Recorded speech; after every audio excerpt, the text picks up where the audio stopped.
మీకు 30 seconds time ఇస్తున్నా. Time అయిపోయేసరికి ఎవరి చేతిలో బలూన్ ఉంటే వాళ్ళే విన్నర్. విన్నర్ కి 2 months శాలరీ బోనస్ గా ఇస్తాను. సరుకు బలు అగో. Your time starts now.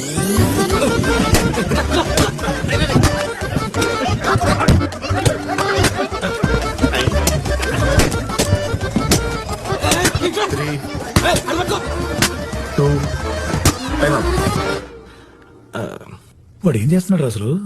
నేను విక్టిమ్ సార్, విట్నెస్ కాదు. హే, ఎవరి దగ్గర బలూన్స్ లేవు. నైస్. నేను ఎవరి దగ్గర బలూన్స్ ఉంటే వాళ్ళు గెలుస్తారని చెప్పాను. అందరి దగ్గర బలూన్స్ ఉంటే అందరూ గెలిచినట్టే కదా. మీలో అందరికి ఎవరికి వాళ్ళే గెలవాలని ఉంది. దానికోసం మీ పక్కన వాళ్ళని కూడా ఓడిస్తారు.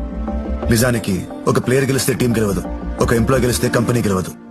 కానీ ఒక టీం గెలిస్తే ప్రతి ప్లేయర్ గెలిచినట్టే, ఒక కంపెనీ గెలిస్తే ప్రతి ఎంప్లాయ్ గెలిచినట్టే.